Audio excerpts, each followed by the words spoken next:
ആ കോമ്പിനേഷനാണ് പൊളിഞ്ഞത്. അതായത് ആരിഫ് വേഴ്സസ് ഷാനിമോൾ ഉസ്മാൻ എന്ന് വന്നപ്പോഴത്തേക്കും കോൺഗ്രസ്സിന് കിട്ടാവുന്ന ഈ ഹിന്ദു വോട്ടുകൾ നേരെ പോയത് കെ എസ് രാധാകൃഷ്ണനാണ്. അത്രയൊന്നും വോട്ട് ബി ജെ പിക്ക് ആലപ്പുഴയിൽ ഇല്ലെന്നേ. വലിയ വോട്ട് 1.5 ലക്ഷത്തിൽ അടുപ്പിച്ച വോട്ട് പിടിച്ച രാധാകൃഷ്ണൻ. നല്ല ചോയ്സാണ് ഒരു ഘട്ടത്തിൽ. നടൻ പ്രവീണയുണ്ട്. റിപ്പോർട്ട് പോയ KC വേണുഗോപാൽ ആലപ്പുഴയ്ക്കില്ലെങ്കിൽ പിന്നെ ആ സീറ്റിൽ മതസാമുദായിക ഘടകങ്ങൾ കൂടി പരിഗണിക്കാനാണ് കോൺഗ്രസ് തീരുമാനം. പുതുമുഖത്തിനാകും കൂടുതൽ പരിഗണന.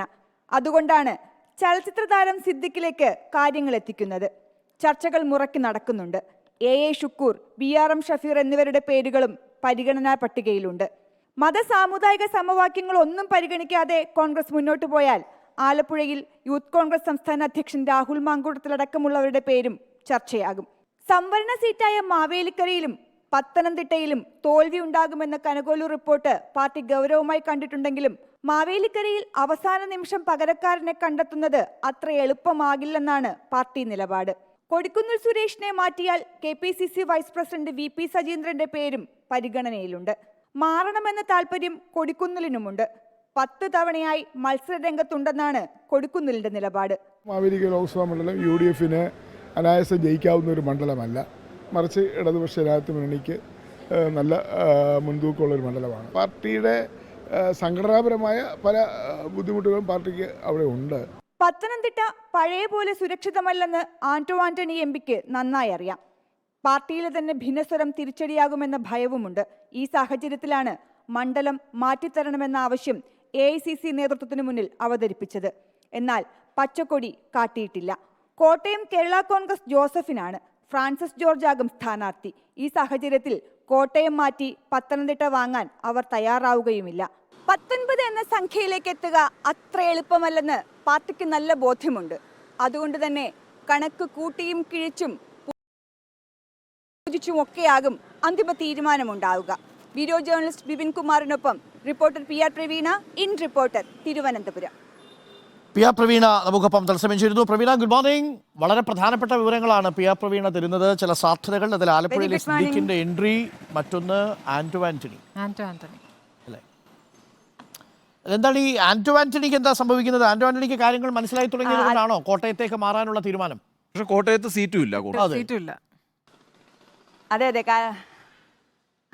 അതായത് പത്തനംതിട്ട അത്ര സുരക്ഷിതമല്ല എന്നുള്ളത് ഉറപ്പാണ് ആന്റോ ആന്റണിക്ക്. അവിടെ തന്നെ ഭരണവിരുദ്ധ വികാരം, മാത്രമല്ല പാർട്ടിക്കുള്ളിലെ പ്രശ്നങ്ങൾ, ഇതൊക്കെ പരിഹരിക്കുന്നതിന് വേണ്ടി KPCC നേരത്തെ ഈ ആലപ്പുഴയിൽ പരിഗണനയിലുള്ള VP സജീന്ദ്രനെ, KPCC ഉപാധ്യക്ഷനെ അവിടേക്ക് നിയോഗിച്ചിരുന്നു, മണ്ഡലം സുരക്ഷിതമാണോ എന്നൊക്കെ അറിയാൻ. പക്ഷെ അത്ര കണ്ട് സുരക്ഷിതമല്ല. പലതരത്തിൽ യോഗങ്ങളൊക്കെ ചേർന്നുകൊണ്ട് ഈ പറയുന്ന പോലെയുള്ള പ്രശ്നങ്ങൾ, പാർട്ടിക്കുള്ളിലെ പ്രശ്നങ്ങൾ പരിഹരിക്കാൻ നീക്കം നടക്കുന്നുണ്ട്. പക്ഷേ അത്ര കണ്ട് സുരക്ഷിതമല്ല എന്ന ആന്റോ ആന്റണിക്ക് കൂടി ബോധ്യമായ ഘട്ടത്തിലാണ് ആ സീറ്റ് മാറ്റി കോട്ടയം തന്നാൽ ഒരുപക്ഷെ രക്ഷപ്പെടാം എന്നുള്ള തരത്തിലുള്ള നീക്കങ്ങൾ നടക്കുന്നത്. അവിടെ ആന്റോ ആന്റണി മാറിയാൽ യൂത്ത് കോൺഗ്രസിന്റെ സംസ്ഥാന ഉപാധ്യക്ഷനായ അബിൻ വർക്കിയെ അടക്കം ഒരു ഘട്ടത്തിൽ പരിഗണിച്ചിരുന്നു. എന്നാൽ അവരാരും തന്നെ നിലവിൽ മത്സരരംഗത്തേക്ക് ഇല്ല എന്നുള്ളത് നേതൃത്വത്തെ അറിയിക്കുകയും ചെയ്തു. തുടർന്നാണ് ആന്റോ ആന്റണി തന്നെ അവിടെ മത്സരരംഗത്തേക്ക് വരട്ടെ എന്നുള്ള കാര്യത്തിൽ നേതൃത്വം തീരുമാനത്തിലേക്ക് വരുന്നത്. അന്തിമ തീരുമാനമായിട്ടില്ലെങ്കിൽ കൂടിയും വലിയ മാറ്റങ്ങൾ ഉണ്ടാകാനുള്ള സാധ്യത നിലവിലില്ല. പക്ഷേ ആന്റോ ആന്റണിക്ക് നല്ല ഭയമുണ്ട് എന്നുള്ളതിൽ ഒരു സംശയവുമില്ല. പ്രവീണ, എനിക്ക് അത്ഭുതം, കൊടിക്കുന്നിൽ സുരേഷ് വളരെ ക്രിട്ടിക്കലായിട്ടാണ് ആലപ്പുഴയെക്കുറിച്ച് പറയുന്നത് അല്ലേ? On record.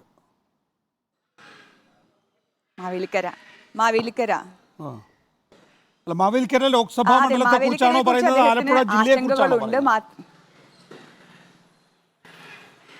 അദ്ദേഹത്തിന് ആലപ്പുഴ, പത്തനംതിട്ട, അതുപോലെ കൊല്ലം, ഇത്രയും ജില്ലകളാണ് മാവേലിക്കരയിൽ വരിക. ഇതൊന്നും തന്നെ സുരക്ഷിതമല്ല എന്ന് അറിയാം. മാത്രവുമല്ല സർവേ റിപ്പോർട്ടുകൾ അത്ര കണ്ട് സുരക്ഷിതവുമല്ല.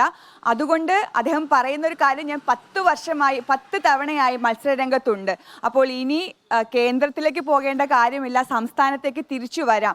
അതിനുവേണ്ടി അദ്ദേഹം, അതായത് കഴിഞ്ഞ തവണ നിയമസഭയിലേക്ക് നടന്ന സംവരണ സീറ്റിൽ 15 സംവരണ സീറ്റിൽ ഒരു സീറ്റിൽ മാത്രമാണ് കോൺഗ്രസിന് ജയിക്കാനായത്. അതുകൊണ്ട് തന്നെ തനിക്ക് ഇനിയും ഇവിടെ സാധ്യതയുണ്ട്, സംസ്ഥാനത്തേക്ക് തിരിച്ചെത്തിയാൽ സാധ്യതയുണ്ട് എന്നതുകൂടി തിരിച്ചറിഞ്ഞിട്ടാകണം അദ്ദേഹം ഇത്തരത്തിലേക്കൊരു നീക്കം നടക്കുന്നത്.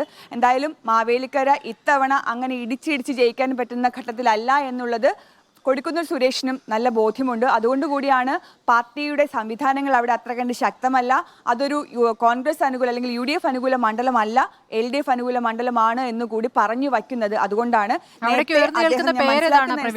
നേരത്തെ അവിടെയുള്ള നേതൃയോഗം ചേർന്ന് മാവേലിക്കരയിൽ ഒരു പക്ഷേ കൊടിക്കുന്നിൽ മാറിയാൽ അക്കാര്യത്തിൽ നേതൃത്വത്തിന് വലിയ താല്പര്യമില്ല. കാരണം പുതിയൊരു ആളിനെ അവിടെ കൊണ്ടുവന്ന് അവതരിപ്പിക്കുക എന്നുള്ളത് പാർട്ടിയെ സംബന്ധിച്ച് ഇനിയുള്ള 2 മാസം കൊണ്ട് സാധ്യമായ ഒരു കാര്യമല്ല.